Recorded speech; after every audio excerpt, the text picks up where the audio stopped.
thank you guys for coming out tonight. I just want to thank a couple people who helped me make this event possible tonight.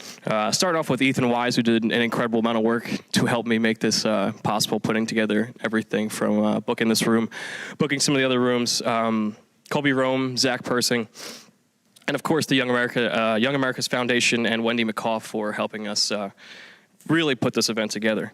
To be blunt, I have to just come out and say only 6% of Bucknell faculty are registered Republicans. And I think that's what makes tonight's conversation so incredibly important. I think there's an incredible crisis going on today on American campuses every day, as overwhelmingly liberal university faculties do their best to squeeze out and discredit current conservative ideas.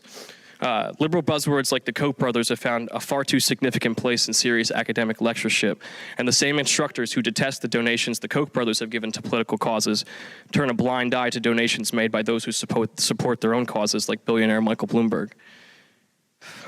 Ironically, it was Bloomberg himself who said in a 2013 Harvard commencement address that a liberal arts education must not be an education in the art of liberalism.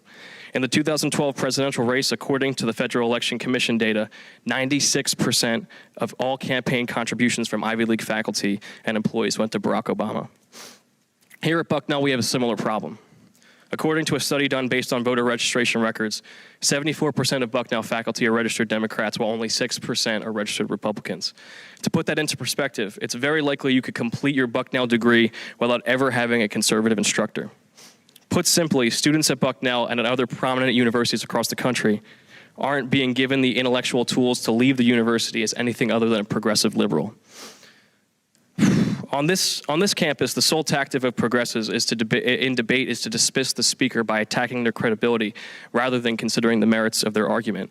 This is why opposing ideas presented in our classrooms are rarely two truly conflicting ideas. To me, this points to the weakness of their positions. Bias in many ways is inevitable and appropriate, but the silencing of opposing ideas through aggression, personal attacks, and control of curriculum and discussion only speaks to the fear that progressive ideas will be challenged and defeated. No idea is unworthy of discussion on the university campus. To combat this issue, we reached out to the man who literally wrote the book on the left's control of the intellectual means of production. In 1991, his book, A Liberal Education, brought to mainstream discussion the reality that universities and their faculty are hostile to conservative viewpoints. Before writing this book, Mr. D'Souza studied at Dartmouth College and worked as a policy analyst in Ronald Reagan's White House. Dinesh's writing has appeared in virtually every magazine and newspaper from the New York Times to the Atlantic. He's also appeared on numerous television shows from The O'Reilly Factor to Real Time with Bill Maher. Although Mr. D'Souza has continued to publish books, several of which have been New York Times bestsellers, he has most recently been known for his popular documentaries, which have been some of the highest grossing documentaries of all time. We are incredibly grateful to have him here with us on campus, and it's my absolute privilege to introduce to you Mr. Dinesh D'Souza.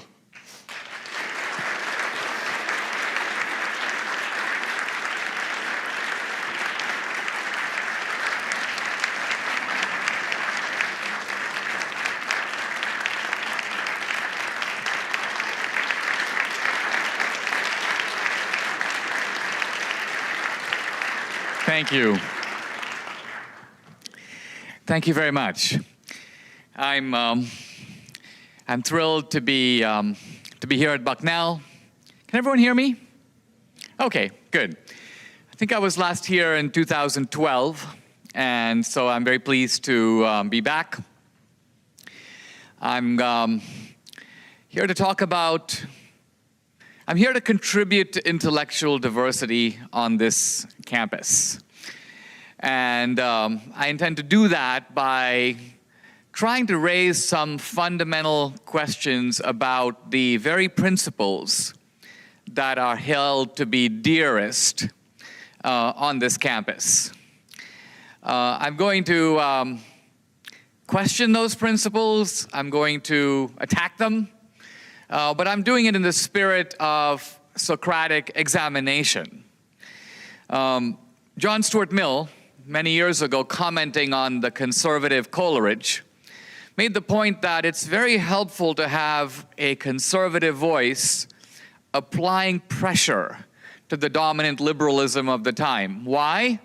Because it makes that liberalism answer tough questions that otherwise it could become very lazy about, very flabby about. And so even though I may seem to be questioning some things that you might hold dear, I'm doing it in the spirit of constructive engagement, of trying to elevate the debate, make it better than it is. A word by way of background, I'm an immigrant to the United States. I was born in Mumbai, India, Bombay. I came to this country at the age of 17. And it was for me a very surreal experience. I still remember the airplane descending on John F. Kennedy Airport. I remember kind of looking out the window. I remember seeing the skyline of New York City, the Statue of Liberty. And I kind of had this strange feeling come over me then that my life was going to be completely different from that moment on. I somehow knew intuitively I was moving from the periphery of the world to the center. And I also knew that I would be able to do things with my life if I stayed in America that would not have been possible if I had remained in India. Now, ironically, in India, I grew up in a middle-class family, not lacking for any basic amenities, whereas I was coming to America with $500 in my pocket, and I recognized once I got to America, in fact, a year later, I was admitted to Dartmouth, that this same $500 would have to last me not only through my 1 year as an exchange student, but through my 4 years of college as well. In other words, for me at that age, it was an unbelievable luxury to eat at McDonald's. In fact, I didn't do it. It's not that I didn't do it often, I didn't do it at all. I just couldn't afford it. So I was coming to America, you might say, to start out at the bottom. And yet, even then, I knew in a way that I know better now, I was coming to a kind of a unique type of society. If I stayed in America, I realized that one of the things I would try to do is to become American, And that's something we kind of take for granted, but in fact, in almost any other country, you can't do it at all. So for example, most of you could come to my native country of India, you can stay there for as long as you want, you can work. It doesn't matter, you can't become Indian. Why? Because to be Indian, you require two things: brown skin and Indian parents. Indianness is a function of birth and blood. In the United States, by contrast, people can come here and have come here.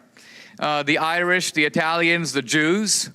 Today, the Koreans, the Pakistanis, the West Indians. And in fact, over time, you can become American. Now, how is that? Why? You can become American because being an American is not simply a function of birth or blood. It's a function of assimilating to a certain way of life. It's embracing American ideals and living, if you will, the American dream or the American way. That's how you can become American. Years ago, I was invited by a group of students at Stanford University, the student government, to debate the Reverend Jesse Jackson on the topic of, is America a racist society? Quite frankly, I was a little intimidated to even debate Jesse Jackson at all, because I had seen the man perform, he's a terrific speaker. He has unbelievable facility in the use of iambic pentameter. He speaks in rhymes. I may be well-dressed, but I'm still oppressed. I felt kind of intimidated. But nevertheless, we got up there, and we got into this debate about America, and I realized that this was a debate about our own experience. We were both talking about the way America looked to us. Now, the weird thing about it is that if I were to hold my hand up alongside his, our skin color is almost exactly the same. And yet, as we were speaking, as we were debating, I realized that we have two totally different perspectives on America. I began by saying to him, I said, Reverend Jackson, look, I don't deny that racism is real, and in a big country like America, if you look hard enough, you're going to find examples of it. I said, but show me a racism today that is strong enough to keep you or me or your kids or my daughter from achieving the American dream. Where is that kind of racism? Show it to me. Very interestingly, he replied by saying, Dinesh, I can't show it to you, but that doesn't mean anything because the racism that I'm talking about is no longer overt. It is in fact now covert. It's hidden racism. And in fact, the racism has kind of gone underground. And yet, it operates no less powerfully to keep those of us who are persons of color from achieving our American dream. Invisible racism. And as I listened to this, and I'm sitting down, and initially I thought that this was a little bit deranged. But I then began to ask myself, I think, a more interesting question. Why is it that the two of us, who look, you might say, the same, why do we see America so differently? Why is it the case, it's like two of us are sitting at a restaurant and we see an accident, it's the same fact on the ground, and yet we give two completely different and in fact contradictory accounts of it. How is that actually possible? And then I realized as I thought about that what actually seemed to be going on is something a little deeper. That in fact, what was really happening is that Jesse Jackson and I were reflecting two completely different perspectives. I'm going to call it, on the one hand, the immigrant perspective, and on the other hand, the perspective of an indigenous minority who has been in this country for a long time. Now, what is the immigrant perspective? Well, the immigrant perspective is, the immigrant is a guy who has actually lived in another country. He's actually a product of another world. And so the immigrant is in a position to compare America to some other existing society. The immigrant is naturally, you might say, someone who is going to engage in this kind of actual comparison. I realized in debating Jesse Jackson that he was not actually comparing America to anything. He wasn't saying that things are really bad in America, but they're much better someplace else. In fact, if there was a standard of comparison that he was using, you'd have to call it utopia or the Garden of Eden. And basically his point was that comparing America to the Garden of Eden, perfection, America falls short. The immigrant, on the other hand, using a comparative or historical standard, was actually talking about other existing societies, other real countries and real ways of life. And so this appeared to be part of the reason why the two of us were seeing America so differently. It's very easy when you're born in America to say things like, all cultures are equal. This is called cultural relativism. No culture is better or worse, superior or inferior to any other. I've read this in innumerable sociology textbooks. And I would like to believe it. But I actually know that my own life is a decisive refutation of it, as is the life of every immigrant who has come voluntarily to the United States. I'm not talking about refugees who come because they have to. But any immigrant who's coming voluntarily is voting with his feet in the most decisive way possible against his own existing culture and in favor of another culture. Now remember that there is an incredible, strong, natural bias against doing this. I mean, we're born into a world. It's the only world we know. It's the world of my family, my friends, my school. Everything that matters to me is in that world. What would it take for a guy like me to have to leave it and go someplace else? Why the heck would I even think of doing that if I thought that the other culture was just the same as the place I started? It's not better. It's not worse. It's only different.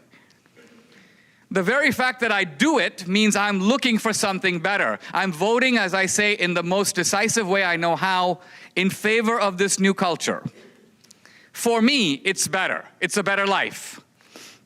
And America is that kind of a magnet. The reason we're having an immigration debate is that everybody knows that if we basically take down the invisible wall, we don't really have a wall, but if we had a wall, if we took the wall down, half the world would come here. America remains the greatest of all magnets. And that means it actually has a legitimate claim, not based on some chauvinistic proclamation, but based on the actual experience of human beings on planet Earth. It has a claim to being some kind of an exceptional society. American exceptionalism. American exceptionalism. The founders certainly believed America was exceptional, but it's not often understood in what way they thought America was exceptional. Exceptional how? What is exceptional about America? Obama, talking about this topic in his kind of familiar, indignant, but somewhat intellectually shallow way, basically made the point that everybody thinks their own culture is exceptional. Of course, we think we're exceptional the way the Greeks think they're exceptional. Obviously, we like hot dogs, they like baklava. And the British think that they're exceptional. Now, obviously, Obama's point is that if everyone thinks that they're exceptional, no one really is. But American exceptionalism is not that. American exceptionalism, rather, is the idea that America brought something new into the world. And I'd like to spend a moment to say what exactly that is. The American founders were creating, I would say, an entrepreneurial society. A society in which wealth could be created. Now you might say, well, yeah, so what? But historically, wealth was not mainly acquired by creation. It was mainly acquired by confiscation. If you think, for example, about how the Roman Empire became wealthy, it became wealthy by conquering other countries, other lands. Machiavelli says that the maps of most of the nations of the world are marked in crime. Basically, people got stuff by taking other people's stuff. When I was a kid, I'd go to school with 5 marbles in my pocket, and I'd like to come home with 10 marbles. But I didn't know any way to get 10 marbles other than to think of how I could get somebody else's marbles. I get more marbles by taking someone else's marbles. How else? The very idea that marbles could somehow be created was kind of alien to me. But America was formed on this idea that wealth can actually be created. Now, before America, and even in America, there was all kinds of confiscation going on. The confiscation of the lands of the American Indians by treaty violations. Slavery is a form of theft. Theft. Abraham Lincoln put it very well when he summarized slavery in the phrase, "You work, I eat." That's slavery. You're stealing another man's labor. And all of that was going on. But in the middle of that, the United States has this new concept, which is that through innovation, technology, entrepreneurship, productivity, you can actually go from 5 marbles to 10 marbles without stealing another guy's marbles. Now let's spend one moment on how that actually happens, on what the entrepreneur actually does. Speaking to a business group some time ago, Obama very sarcastically made the point, "You didn't build that. You didn't build that." And his implication was sort of that, who are you, Mr. Entrepreneur, to think that somehow wealth is created by you? It's not. It's created in some other way. It's created maybe by your workers. It's maybe created by the infrastructure of society that enables you to do what you do. And this Obama argument was standing on top of a bigger argument, very famously and powerfully made over 100 years ago by Marx. Now, Marx is dead, and Marxism as a formal system is dead. But Marx's arguments are not dead. In fact, Marx's arguments in a kind of rebaptized form are very much alive. So Marx actually makes a very strong point that I think is at the heart of our debate, our political debate today, about what Obama calls the fair share, what Hillary and Bernie call social justice. And it basically has to do with when you have wealth, who gets it and on what basis? So what Marx basically says is he says, look, if you can imagine any company that produces, let's say, shoes or automobiles or computers, it doesn't matter what, he goes, you have two groups of people. You have the capitalists and you have the workers. What do the capitalists do? They supply capital. What do the workers do? They supply labor. Now, Marx agrees that the capitalists deserve a reward for what they do. But that reward is simply the wages of capital. They supply capital, and the wages of capital are called interest. Just like if you put your money in the bank, you get interest. So Marx agrees that the capitalist should get some return on his money, but that's going to be no higher than the rate of interest, 2%, 3%. And then Marx agrees that if you have a business, there are other costs.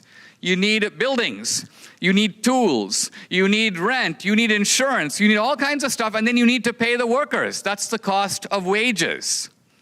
And Marx says that when you add it all up, you get a big number. That's the cost of doing business. But then, Marx says, I notice that the entrepreneur doesn't sell his product merely to recover his cost.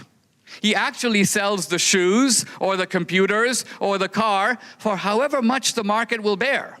And he takes in all the money that he possibly can, and so there's a gap between the money that comes in and the money that's gone out. That gap Marx calls surplus value. We call it profit. And Marx asks a very sophisticated question, who gets that? Now, Marx's claim is that the entrepreneur, greedy SOB that he is, swoops in and steals it. The entrepreneur claims it for himself. He takes it all. But Marx argues that that profit, that surplus value, belongs 100% to the workers. Not that the capitalist is taking an excessive return. He doesn't deserve any of it. Why? Because although he supplied the capital, he's already received the rate of interest. He's already been paid. He can't be paid twice. So, this is the underlying argument behind this whole concept of the fair share. Now, I find it rather interesting that these arguments are swirling in American politics right below the surface, and yet you can turn on the Democratic debate, the Republican debate, and you don't really hear these issues ever argued about. You don't hear the Democrats explicitly lay the basis for their claims. Obama says 100 times, people should pay their fair share. Yes, but what is that fair share? If I'm paying 40% in federal taxes and 11% in state taxes and local taxes, and I'm totally paying 55% of every dollar I earn in taxes, is that fair? What is fair? How much should I pay? In other words, a very reasonable question to ask of every liberal is, in what society would you be a conservative? In other words, when will you find a tax rate that satisfies you? How much do I have to pay to make you go home? But you notice that Obama will never say. He never specifies that amount. He talks about justice, but he never says what is actually just. Now, in fact, so what I'm getting at is that we have this kind of false debate going on. A debate essentially being conducted in a squid-like cloud of rhetoric on both sides, missing the core of what is really being fought about. And what is being fought about? What is being fought about is two things. Number one, who controls the wealth of America? I'm talking not about the government, I'm talking about the great private wealth of America. The wealth in land, the wealth in oil, the wealth in industries. Who controls that wealth? Is it the entrepreneurs and the workers who make it? The creators of that wealth, do they control it? Or does another group of people, I'm going to loosely call them the Progressive Coalition. This is a coalition, by the way, not made up of wealth creators. It's a coalition made up of community organizers and politicians and journalists and academics. And these are people who are not unproductive. They are very productive, but their productivity is in words. They produce a lot of words. Think of a lawyer. Is a lawyer productive? Yes. What does he produce? Words. But those words have consequences. So you have a clash in our society between two classes of people, both claiming ownership of the productive wealth of this country. Now, sometimes people will say things like, Obama's a socialist. These progressives are socialists. Now, I know that Bernie says he's a socialist, but I don't even believe him. He's not a socialist. In fact, he's too lazy to be a socialist. Because if you think about it, socialism means controlling the means of production. Socialism would actually require Bernie and his friends to drill for oil in Midland, Texas, to put things into the ground and take the oil out. Bernie has no interest in that. This is a guy who didn't have a job till he was 40. This is a guy who doesn't want to go into the ground to take oil. He wants to let the oil drillers get the oil out and then put it into drums and then label the drums, and then he wants to come in and tell them what to do with that wealth that they have created. So the ingenuity of modern progressivism is it actually doesn't produce anything in terms of wealth. But it stakes a moral claim to the wealth produced by other people in the name of social justice. Social justice. Now, this is a very interesting concept because, first of all, I think it's very interesting in our politics. The Republicans talk of freedom, and the Democrats talk about justice. In a way, we don't have a debate because these are two ships passing in the night. To my way of thinking, freedom does not trump justice. Justice is actually a higher principle. It's the most fundamental principle of any society. And so very often in politics, the Republicans will play the king, freedom, and the Democrats will play the ace, justice, and they win the hand. And they win the hand because they are never contested on the issue of justice itself. One of the things I've learned in my recent experiences and my adventures with the Obama administration is partly to question the progressive notion of justice itself. I'll give a very brief example of my own case.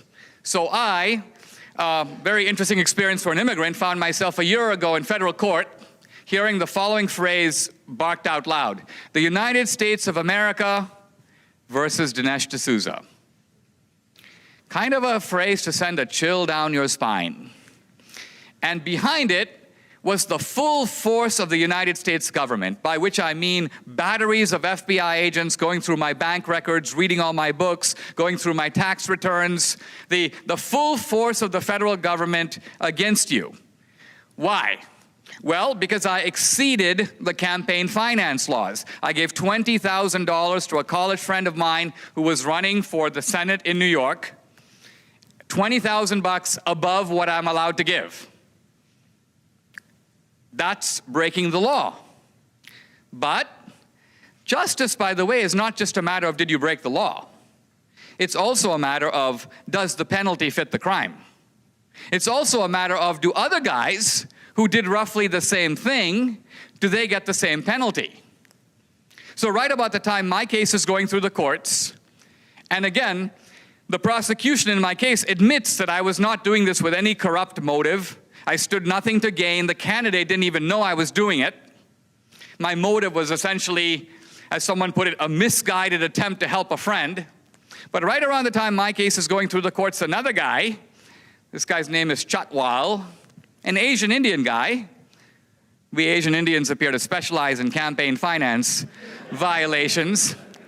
Anyway, this character gave $180,000 to Hillary Clinton and a whole group of Democratic candidates using straw donors, meaning it's all his money, but he uses fake donors to make the contributions. In addition, he's found guilty of witness tampering, and he openly boasts of being corrupt. He says basically, you can't get politicians to do what you want if you don't buy them.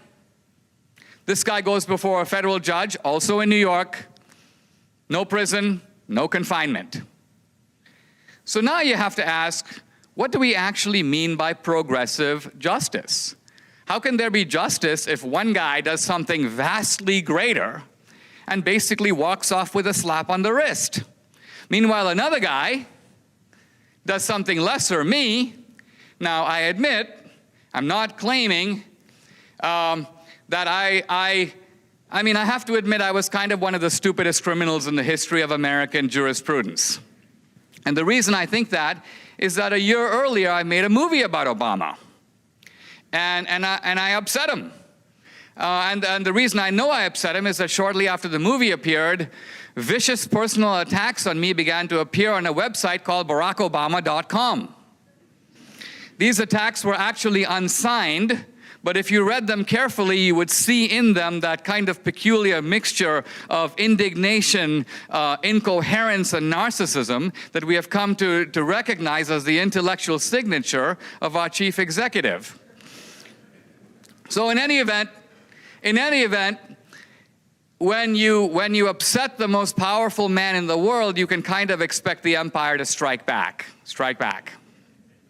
Now, justice.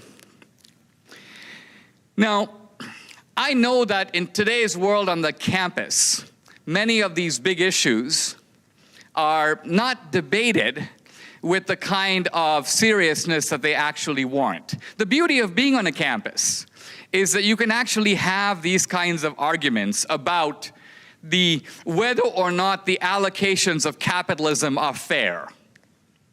Let me say a word about that for a second. Normally, an entrepreneur, I mentioned earlier Marx's argument that the entrepreneur, the capitalist, supplies capital. Now, on the face of that, this is flat out wrong.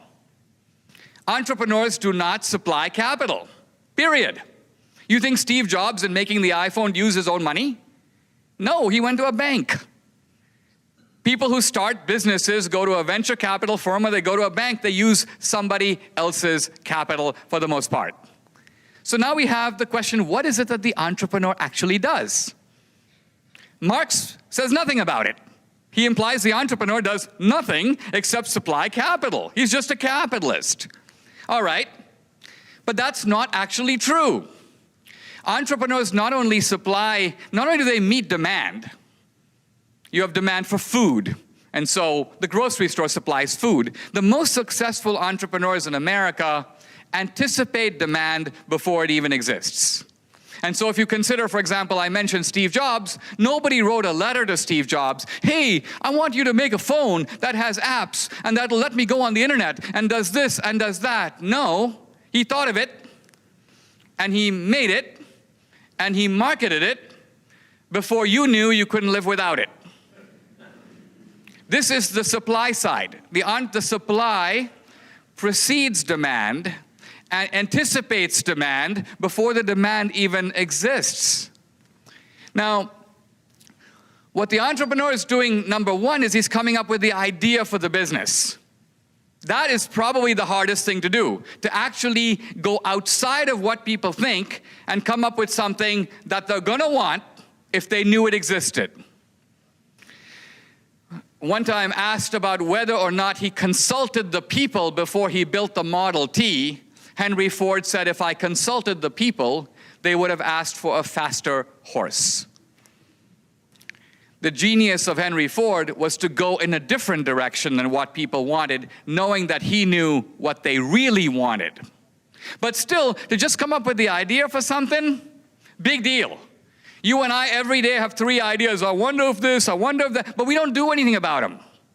The genius of the entrepreneur is to not only come up with the idea for something, but to actually do it. Think of how hard that is. Think of how hard it is to do Starbucks. Think of how hard it is to do Federal Express, to deliver a package anywhere in the country overnight. Think of how hard it is to do the kinds of things that the most successful entrepreneurs do. They not only think of it, they do it. And third, they take all the risk. The workers don't take risk. The entrepreneur cannot come to them and say, hey guys, you know what, it's actually been a bad year.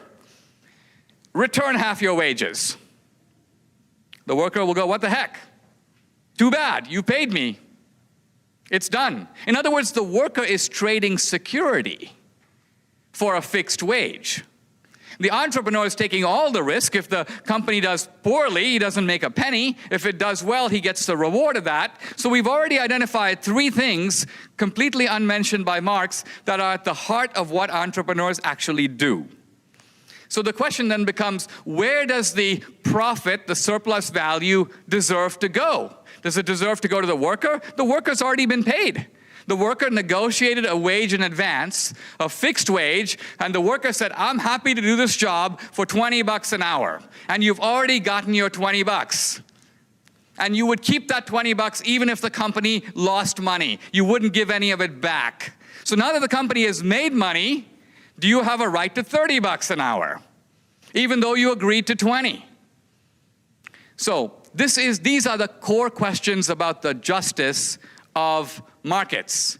But what I'm saying is, we have a debate in this country where this argument is not even happening. I don't see it occurring on either side of the aisle. It should be occurring in the university. Why is it not happening?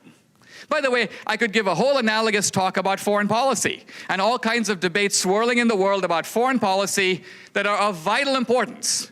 Most of what you hear about American foreign policy is complete nonsense. The United States supported dictators like Saddam Hussein in the Middle East. Yes, we did, but at the time Saddam Hussein was fighting against Khomeini.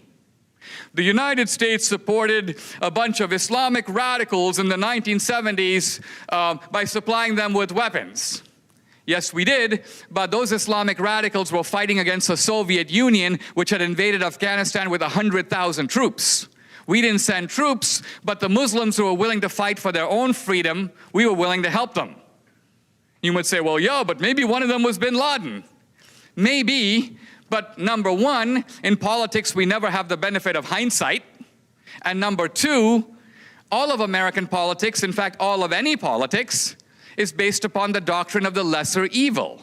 The doctrine of the lesser evil means that in the real world, different than the philosophy seminar, you're often not choosing between the good guy and the bad guy. You're choosing between the bad guy and the really bad guy. And it is sometimes morally justified to ally with the bad guy to get rid of the worst guy. We allied with Stalin, a really bad guy, because another bad guy, Hitler, posed a greater threat at the time. So the reasonable question in American foreign policy is not, has the United States dirtied its hands by allying with bad guys? Yes, we have, and so what? But in doing that, were we actually successful in getting rid of worse evils that were present and very real at the time? The fact that those evils aren't here now shouldn't give us the luxury of thinking that they weren't a big threat then. So my point is, again, on the campus, these issues should be debated, and they're not. And I think the reason they're not, and this is actually the saddest thing of all, is I think that the American campus, and I don't think this campus is any different, is engaged in a process that can only be called omphaloskepsis. Omphaloskepsis is a big word that basically means gazing into your own navel. Gazing into your own navel. It's a very tempting thing to do, to sit around and pluck your own navel and gaze into it with a great deal of concentrated attention. It's kind of a human tendency. But it's not what the campus is all about. The campus is a laboratory of knowledge. It's deliberately detached from the larger society. A great deal of expense goes into maintaining this big reservation called Bucknell. If it was not for the abundance of capitalism, you couldn't actually have it. And in your own life, you're spending 4 years of your precious time on this college. It's the only time you'll ever have where you don't have to work and you don't have family. In other words, you can devote completely unadulterated attention to ideas.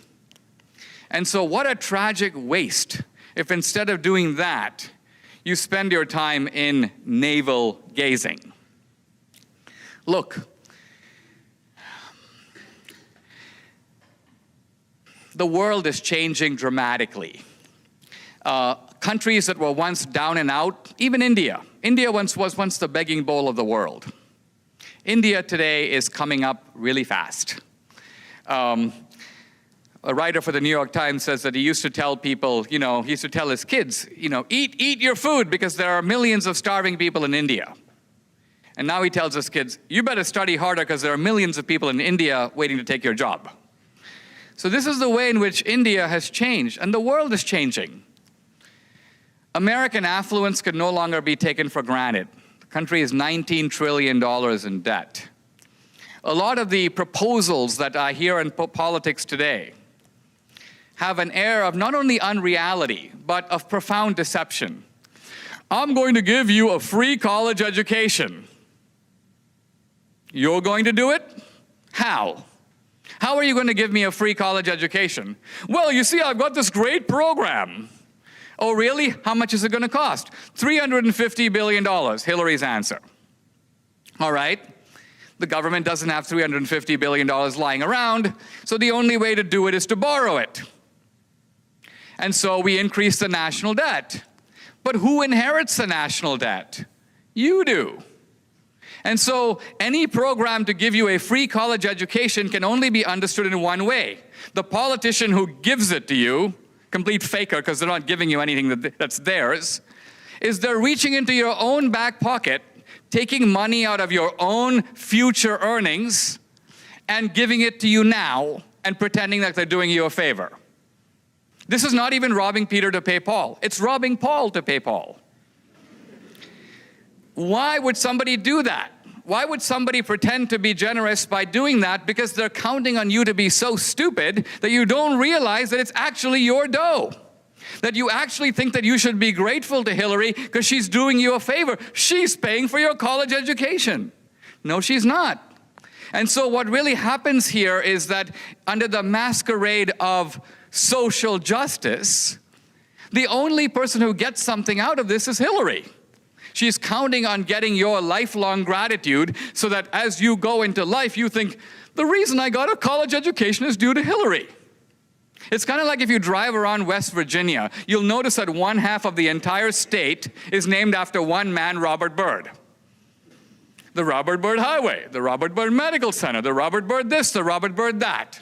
Now, when I walk around Bucknell or Dartmouth, I see buildings at Dartmouth, Streeter Hall, Thornton Dorm. And I know that some guy named Streeter gave money for that hall, and some guy named Thornton gave money for that dorm.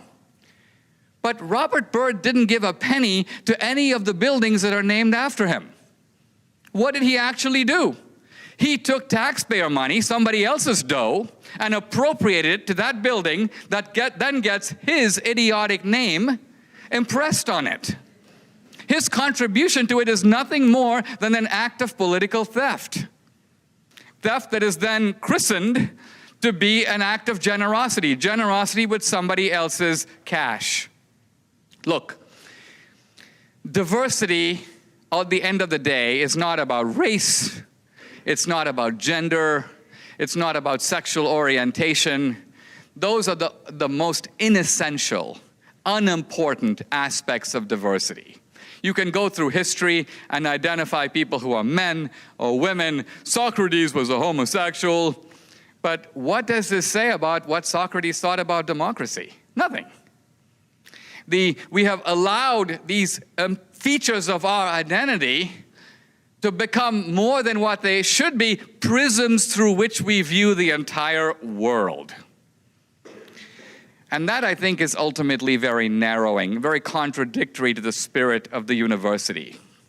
So I'm here to register a dissent against that and to try to issue a call toward restoring the university, toward restoring Bucknell to what it can be and what it ought to be. Thank you very much. Thank you.